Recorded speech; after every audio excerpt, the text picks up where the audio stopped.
Hello there. I'm 81 years old today. 81. It's funny. When you reach this age, you start to see the world with a clarity that you just couldn't have when you were younger. It's like the fog finally lifts, and you realize you spent half your life running a race that didn't even have a finish line. The biggest thing? The thing I wish I'd stopped caring about decades ago? It's what they thought. You know who they are, right? The neighbors, the people at work, the strangers in the grocery store, even the people you don't even like. I spent so much energy, so much precious, irreplaceable time trying to manage my image. I wanted everyone to think I had it all together. I wanted them to see a man who was successful, a man who never made mistakes, a man who was always composed. But here's the secret I learned way too late. No one was actually looking at me. They were all too busy worrying about what I was thinking of them. We are all just actors on a stage, terrified that the audience is judging us, only to realize the theater is empty and the audience is just a bunch of other actors practicing their own lines. I remember being 40 and staying up at night because of a comment a colleague made at a meeting. A small, unimportant comment. I replayed it 1,000 times. I let it ruin my weekend. I let it steal my joy while I was playing with my kids. Now, at 81, I can't even remember that man's name. He's gone. The job is gone. But the time I lost worrying about his opinion, that's gone too. And I can never get it back. I wish I'd known that other people's opinions of you are none of your business. It's their baggage, not yours. When you stop caring about being liked by everyone, you gain a superpower. You gain the freedom to be who you actually are. And then there's the status. Oh, how we love our status. I cared about the car I drove because I thought it said something about my worth. I cared about the title on my business card. I thought that if I had the right labels, I would be enough. But let me tell you, labels don't keep you warm at night. A fancy title doesn't hold your hand when you're sick. At 81, I don't care if you were a CEO or a janitor. I only care if you're a good person. I only care if you have a story that makes my heart feel something. I wish I'd stopped trying to be important and started trying to be present. I spent so much time looking over my shoulder to see if people were clapping for me that I forgot to look at the sunset that was happening right in front of me. If you're listening to this and you're still young, and to me, anything under 70 is young, please put down the weight of other people's expectations. It's a heavy coat that you don't need to wear. Take it off. Breathe. Stop asking yourself, what will they think? And start asking, how does this feel to my soul? Because at the end of the road, the only person you have to answer to is the one you see in the mirror. And believe me, that person is much more forgiving than the strangers you're trying to impress. So, that's the first thing. The social mirror. It's a lie. It's a distraction. Break it and start living for the only person who actually matters, you. Now, let's talk about the thing that consumes most of our waking hours. Work, career, the climb. I spent 45 years of my life in that race. I thought that if I worked just a little harder, if I got that next promotion, if I hit that next financial milestone, I would finally be able to relax. I called it building a future. But looking back from 81, I see it for what it really was. I was trading my life for a series of numbers in a bank account. Don't get me wrong. You need to work. You need to provide. But I wish I had stopped caring so much about being at the top.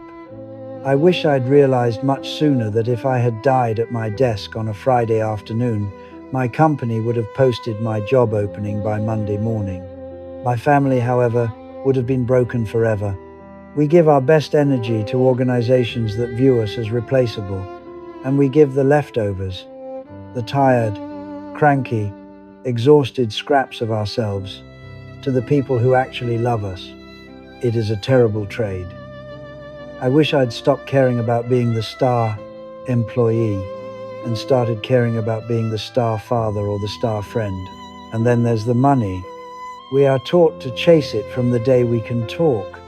But at 81, I've realized that money is just a tool, and most of us become servants to the tool.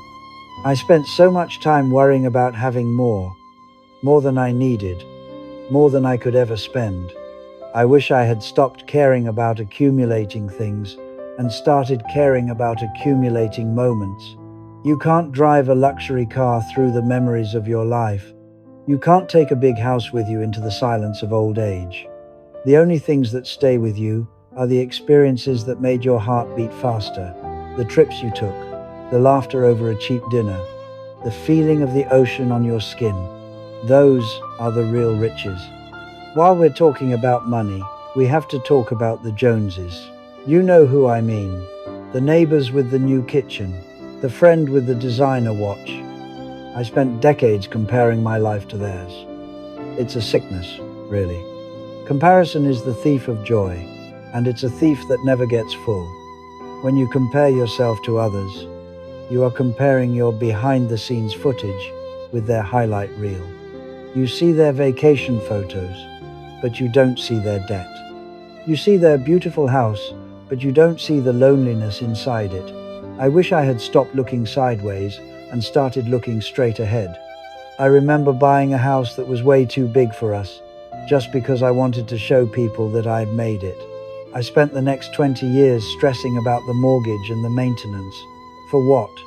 To impress people I don't even talk to anymore? What a waste. I wish I'd known that a small house filled with love and laughter is infinitely better than a mansion where everyone stays in their own room. I wish I'd known that the best things in life aren't things at all. They are the connections we have, the stories we share, the way we make other people feel. Please, stop waiting for enough to start living, because enough is a moving target. If you're waiting for a certain amount of money before you take that trip, or start that hobby, or spend more time with your family, you might be waiting forever.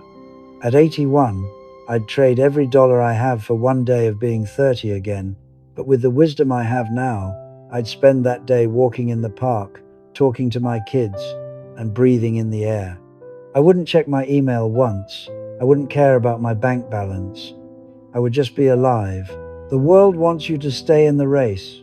It wants you to keep wanting. But the moment you stop caring about more and start being grateful for now, that is the moment you truly become free. The third thing I wish I had stopped caring about much sooner is perfection. Specifically, the fear of looking like a fool. When you are young, you think that failure is a permanent mark on your record.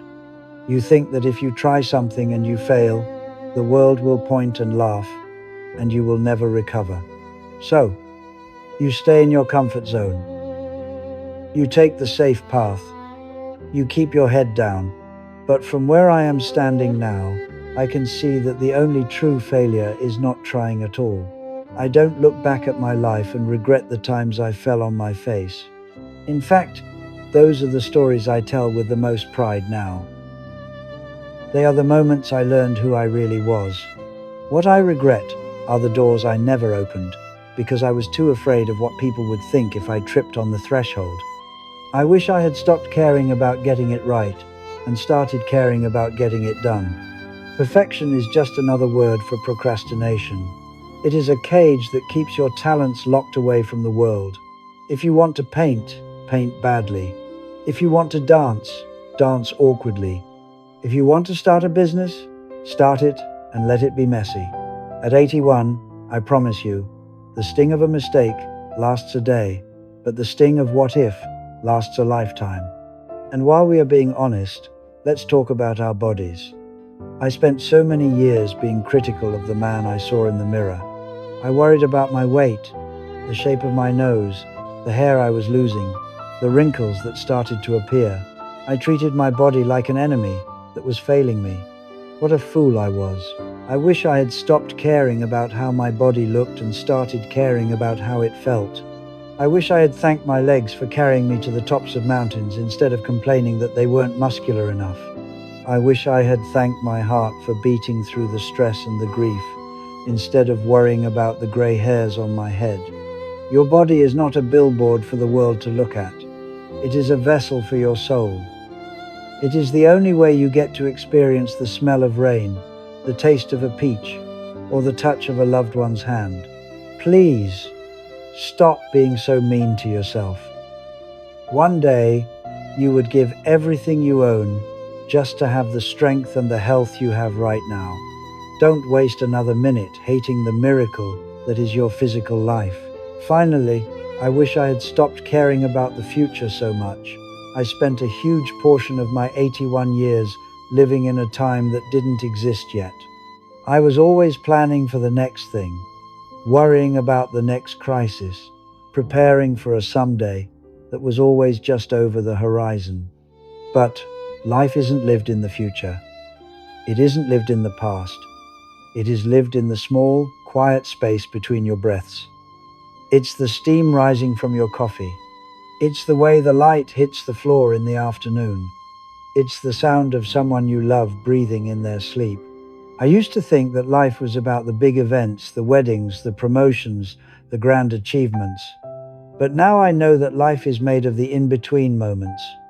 And if you're always caring about what's coming next, you miss the very thing you're actually living for.